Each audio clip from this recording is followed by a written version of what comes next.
Part हो गया law of chemical combination. Law of chemical combination के 5 टाइप होते हैं। कितने टाइप होते हैं? 5। और 5 को हम डिटेल में पढ़ेंगे। तो पहला टाइप कौन सा है? Law of. तो पहला टाइप है law of conservation of mass.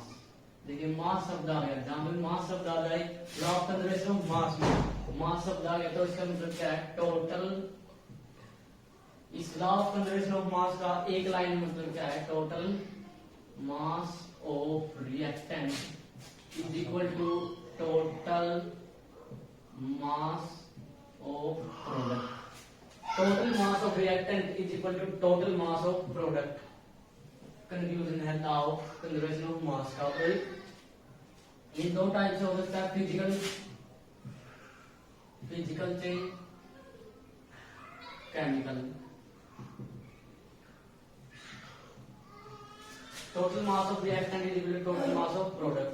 Physical का एग्जांपल देखिए। फिजिकल चेंज का आइस है, सॉलिड है, अगर इसको हीट करेंगे तो क्या हो जाएगा? H2O liquid. ठीक है, H2O लिक्विड। अगर आइस का वेट 1 kg था तो वाटर का वेट भी कितना होगा? अगर नहीं गिरा होगा तो 1 लीटर ही रहेगा। जितना मास रिएक्टेंट में है उतना ही मास प्रोडक्ट में है। अगर रिएक्टेंट क्या होता है, प्रोडक्ट क्या होता है? जो एरो से इस साइड वाले जितने भी एलिमेंट हैं वो क्या है? रिएक्टेंट है, और ये क्या है? सब प्रोडक्ट हैं। Total mass of reactant is equal to total mass of product. तो केमिकल चेंज का एग्जांपल देखते हैं। Total mass of reactant is equal to total mass of product. इसका एक कंक्लूजन है पूरा लॉ का। Law of conservation of mass का कंक्लूजन है total mass of reactant is equal to total mass of product. Chemical change reaction देखते हैं। NaCl sodium chloride plus AgNO3 argon nitrate. अगर जब ये आपस में रिएक्ट करेंगे तो क्या बनाएंगे? आर्गन क्या है? सोडियम से मोर रिएक्टिव है तो ये क्लोराइड के साथ आ जाएगा। अगर प्रोडक्ट में AgCl प्लस तो Na के साथ क्या बच गया? NO3 NaNO3 argon chloride plus sodium nitrate. तो ये क्या है? This is reactant, this is reactant. और ये क्या है? This is product. ठीक है, तो एरो से इस साइड वाला रिएक्टेंट, ये product. Total mass of reactant is equal total mass of product. देखिए सोडियम यहाँ पे कितने हैं? 1 सोडियम 1, आर्गन कितने? 1, इधर भी 1, नाइट्रेट NO कितने? 3, क्लोराइड भी 1। तो total mass of reactant is equal to total mass of product क्या है? Law of conservation of mass का कंक्लूजन है। एक लाइन में अगर किसी को डेफिनेशन देनी है, total mass of reactant is equal to total mass of product. Law of chemical combination. Law of chemical combination का सेकंड लॉ है law of constant composition. Law of constant composition. This law is given by scientist Proust. Scientist का नाम है Proust. उसने ये law दिया था। कब दिया था? 1799 में।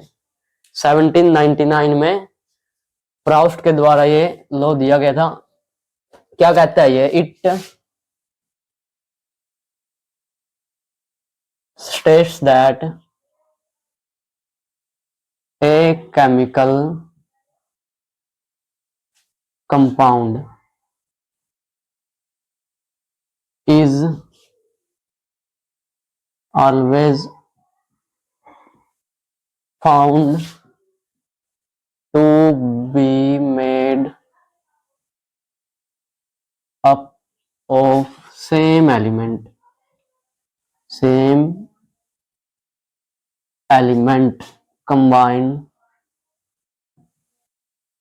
combined together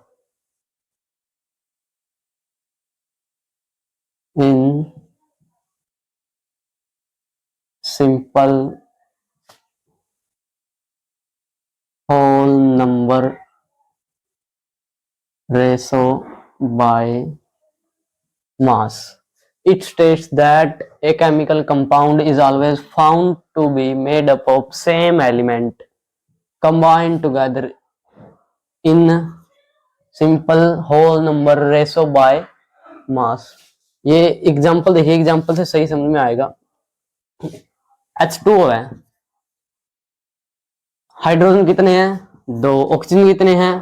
1, ठीक है। H2O है, वाटर है। अब ये लॉ क्या कहता है? वाटर है, आप वाटर किसी भी सोर्स से ले लीजिए, नदी से ले लीजिए, झील से, समुद्र से, नाली से, ठीक है। तो आप जहां से भी लेंगे फार्मूला क्या रहेगा? H2O। हाइड्रोजन उसमें कितने होंगे? 2 ही होंगे, ऑक्सीजन 1 ही होगा उसमें। कहीं से भी ले लीजिए, हाइड्रोजन 2 मिलेंगे, ऑक्सीजन 1 मिलेगा, वाटर, ठीक है। तो H2O, हाइड्रोजन 2 है, हाइड्रोजन का एटॉमिक मास 2 और हाइड्रोजन है कितने? 2, 4। ऑक्सीजन का एटॉमिक मास 16। तो 1:4 की फॉर्म में, 1:4 की फॉर्म में, in simple whole number ratio by mass. इनका अगर हम मास देखें तो 4:16, तो 1:4 की रेशो में ये डिवाइड हो जाएंगे। लॉ ऑफ केमिकल कॉम्बिनेशन हम पढ़ रहे थे, 2 लॉ हमने पहले कर लिए हैं, अब थर्ड लॉ की बारी है। थर्ड लॉ का क्या नाम है? Law of multiple proportion. Third law क्या कहता है? थर्ड लॉ का क्या नाम है? Law of multiple proportion. अब देखिए इसका क्या मतलब है। प्रोपोर्शन, प्रोपोर्शन का मतलब क्या है? Quantity. Quantity, proportion means quantity. Multiple मतलब क्या है? मोर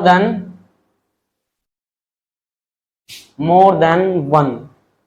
प्रोपोर्शन मतलब क्वांटिटी, मल्टीपल मतलब मोर देन 1। तो देखिए ये लॉ क्या कहता है? जब 2 एलिमेंट कंबाइन करेंगे एक या एक से ज्यादा कंपाउंड बनाने के लिए, तो जब फर्स्ट वाला एलिमेंट होगा उसका मास सेम रहेगा, लेकिन जो सेकंड वाला एलिमेंट होगा उसका मास चेंज होता रहेगा। किसमें? सिंपल होल नंबर रेशो में। सिंपल होल नंबर में चेंज होता रहेगा। क्या? किसका? जो फर्स्ट वाला एलिमेंट है, जो फर्स्ट एलिमेंट है उसका मास चेंज नहीं होगा, नो चेंज। जो सेकंड एलिमेंट है उसका मास चेंज होगा। किसमें? सिंपल होल नंबर रेशो में, ठीक है। जो फर्स्ट एलिमेंट है उसका मास नो चेंज नहीं होगा, जो सेकंड है उसका मास सिंपल होल नंबर रेशो में चेंज होता रहेगा। अब इसके एग्जांपल देखिए। तो इसका एग्जांपल है H2O2। देखिए 2 एलिमेंट हैं, हाइड्रोजन और ऑक्सीजन। तो इसमें और इसमें क्या कॉमन है? हाइड्रोजन कितने हैं? 2, लेकिन इसमें ऑक्सीजन कितने हैं? 1। इसमें ऑक्सीजन कितने हैं? 2। तो जो फर्स्ट एलिमेंट है उसका मास क्या है? सेम है, ठीक है। The mass of first element remains same always, ठीक है। तो फर्स्ट वाले एलिमेंट का मास सेम है, लेकिन सेकंड वाले एलिमेंट का मास चेंज हो रहा है। किसमें हो रहा है? सिंपल होल नंबर रेशो में।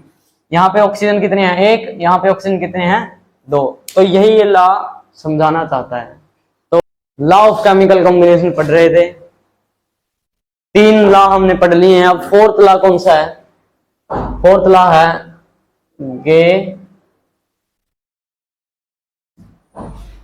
गे लुसक लॉ। गे लुसक लॉ, तो ये साइंटिस्ट का नाम है जोसेफ लुइस लुसक गे लुसक, ठीक है। तो उसके अपने नाम से उसने लॉ दिया गे लुसक लॉ, इसको लॉ ऑफ गैसियस वॉल्यूम भी बोलते हैं। तो ये क्या कहता है, at same temperature and pressure, at same temperature and pressure, जब टेम्परेचर और प्रेशर सेम रहेगा, then the all gases combine and